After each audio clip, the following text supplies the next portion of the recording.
immensely, but it also gives the city like a different vibe. And 몇 년 전만 해도 이 거리는 발 디딜 틈이 없었습니다. 어디서나 한국말이 들렸고 간판까지 한글로 적혀 있었죠. 그런데 지금 이 시장은 손님보다 상인이 더 많아 보입니다. 한때 경기도 다낭시라 불리던 곳, 대체 무슨 일이 있었던 걸까요? 한국 여행객이 가장 많이 찾던 도시, 그 자리는 지금 비어 있습니다. Well, we'll go in after we go around the outside. This is that really cool restaurant I was telling you about. Fruit and coffee, massage. 다낭이 처음부터 유명한 휴양지는 아니었습니다. 인구 100만 명 남짓의 평범한 항구 도시였죠. 분위기가 달라진 건 2010년대 중반부터였는데요. 인천에서 다낭까지 비행시간은 4시간 반. 잠깐 눈을 붙였다 뜨면 야자수가 늘어선 해변이 펼쳐졌죠. 저비용 직항이 늘어나면서 주말에도 다녀올 수 있는 여행지가 된 거죠. 다낭은 베트남 중부에 있는 해안 도시입니다. 근처에 호이안 옛 거리가 있어서 바다와 유적을 한 번에 볼 수 있는 위치죠. 사람들을 사로잡은 건 결국 가성비였습니다. 수영장 딸린 리조트에서 하룻밤을 자도 부담스럽지 않은 가격이었고, 아침에는 쌀국수 한 그릇, 점심에는 반미 샌드위치, 저녁에는 해산물에 시원한 맥주까지. 마사지를 받고도 하루 경비가 국내 여행보다 적게 든다는 말이 돌았죠. 특히 가족 단위 여행객에게는 거의 최고의 선택지였습니다. 비행이 짧아 아이들이 지치지 않았고 리조트 안에서 하루 종일 놀 수 있었으니까요. 그렇게 다낭은 국민 휴양지가 됐습니다. 여기가 베트남인지 한국인지 모르겠다, 그런 말이 나올 정도였죠.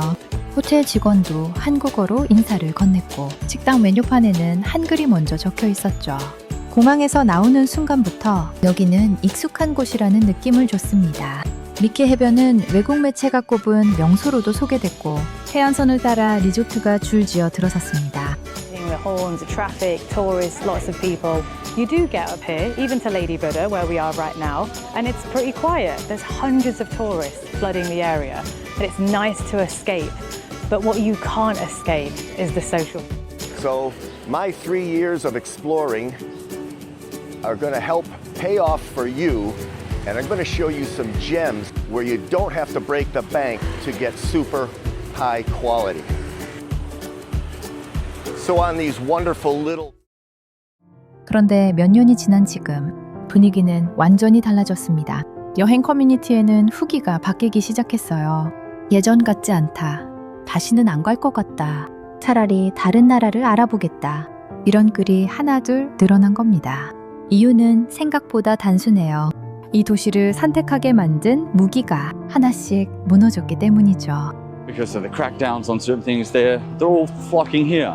Of course, what does that do? It raises the prices immensely, but it also gives the city like a different vibe. And culturally rich side streets. You've got everything. Here we've got a little street area where it's nothing but food. Food everywhere. Hi guys. 가장 먼저 체감된 건 숙박비였습니다. 예전에는 5만 원 정도면 만족스러운 객실을 구할 수 있었고 조금만 보태면 수영장 있는 리조트도 가능했죠. 지금은 같은 수준의 숙소가 12만 원에서 16만 원 선까지 올라갔습니다. 사실 사람들은 비싼 여행지를 욕하지 않습니다. 하와이도 비싸고 몰디브도 비싸지만 비싼 걸 알고 떠나니까요. 문제는 싸서 유명했던 곳이 비싸질 때입니다. 그 순간 선택할 이유 자체가 사라지거든요. 문제는 오른 게 숙박비만이 아니라는 점이에요. 택시 요금도 올랐고 식당과 마사지 가격도 함께 움직였습니다. 예산을 짜보면 차이가 눈에 보입니다. 같은 일정인데 경비가 더 나오는 거죠. In general, if you're on a budget like me, small studios close to the beach usually cost between $300 to $500 per month. But if you want to find something even cheaper, you can go and look. 두 번째는 바가지 문제입니다. 택시 미터기가 이상하게 빨리 올라가고 짧은 거리에 터무니없는 요금이 찍힙니다. 실제로 우리나라 방송에도 여러 번 나왔죠. 시장에서는 같은 물건인데 한국인에게만 다른 가격을 부르기도 하고요. 환전소에서 지폐 몇 장이 사라지거나 계산서에 없던 항목이 붙는 경우도 있습니다. 금액 자체는 몇만 원이 안 될 때도 많습니다. 그런데 여행에서 돈보다 크게 남는 건 속았다는 기분이거든요. 그 기분은 사진에도 남고 후기에도 남습니다. 2023년에는 이런 일도 보도됐습니다. 짧은 거리를 타고 11만 원을 요구한 택시. 한두 사람의 이야기가 아니었어요. 비슷한 경험담이 계속 쌓였어요. 호객도 부담을 키웠죠. 거리를 걷는 내내 팔을 붙잡히고 거절해도 몇 걸음을 따라옵니다. 쉬려고 온 사람에게는 그것도 스트레스죠. 계산할 때 팁을 요구하는 경우도 늘었습니다. 메뉴판 가격과 계산서 금액이 다르기도 하죠. 그때부터는 여행이 아니라 확인 작업이 됩니다. 한 번 속으면 상술이고 두 번 속으면 호구입니다. 그래서 한국인은 두 번을 안 갑니다. I found a great jacket. I'm gonna get it for sure. She gave me a good deal. Started at 400 and we went back and forth. Gave her lots of jokes. 250. I'm cool with tip 250. 250 for a jacket? That's $10. Cha-ching!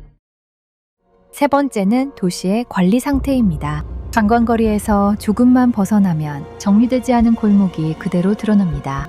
쓰레기가 쌓여 있고 냄새가 나는 구간도 있죠. 바다는 여전히 예쁩니다. 그런데 여행의 기억은 바다에만 남지 않습니다. 숙소로 돌아가는 길, 식당 앞 골목, 택시를 기다리던 5분 같은 장면에 남죠. 상인들 입장도 딱하기는 합니다. 한국어를 배우고 한글 간판을 달았는데 정작 손님이 오지 않으니까요.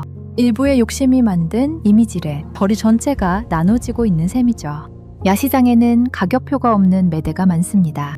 부르는 게 값이라는 말이 그냥 나온 게 아니죠. 흥정에 익숙하지 않으면 지치기 마련이고요.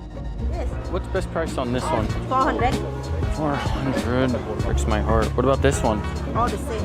What about this one? Which one's less expensive? 380. 네 번째는 편의성입니다. 베트남은 올해 입국 절차를 바꿨습니다.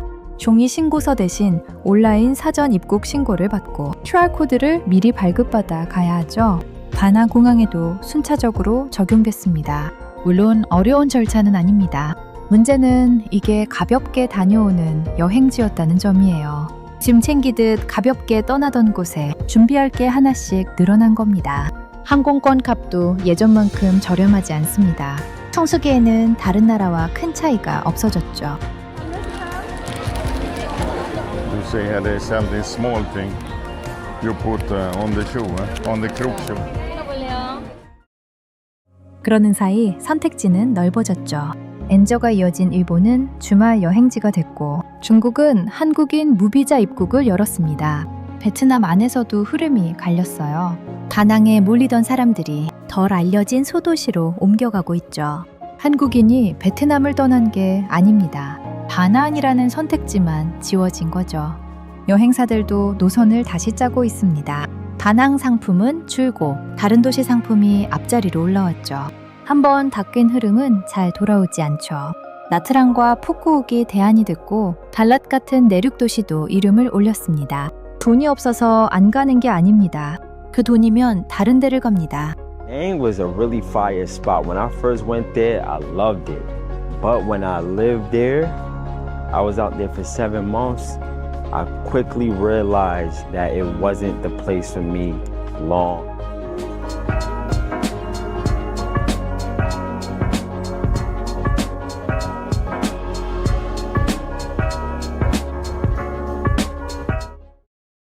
관광도시에서 중요한 건 몇 명이 오느냐가 아닙니다.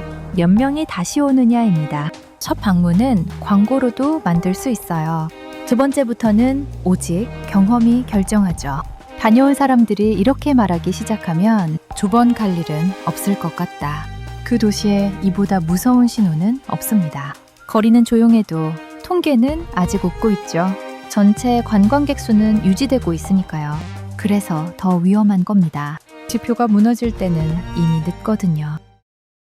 다낭의 위기는 운이 나빠서가 아닙니다. 다른 여행지가 갑자기 좋아져서도 아니고요. 자기 무기를 스스로 하나씩 놓은 결과입니다. 가성비로 사랑받았지만 가격을 지키지 못했고 친절한 곳이라는 이미지를 얻었지만 바가지를 막지 못했습니다. 물론 지금도 정직하게 손님을 맞는 사람들이 있죠. 하지만 여행객은 한 사람만 기억하지 않죠. 한국인 관광객은 호구가 아닙니다. 좋았던 곳은 몇 번이고 다시 찾지만 믿음이 깨지면 쟁을 돌리는 것도 빠르죠. 지금 다낭에 필요한 건 새 리조트가 아니라 처음에 사랑받았던 이유를 되찾는 일일 겁니다. 손님이 왕이라고 우기지도 않습니다. 다만 호구는 아니라는 겁니다. 여러분 생각은 어떤지 댓글로 남겨주세요. 영상이 도움이 되셨다면 구독과 좋아요 그리고 알림 설정까지 부탁드립니다. 다음 영상에서 또 만나요.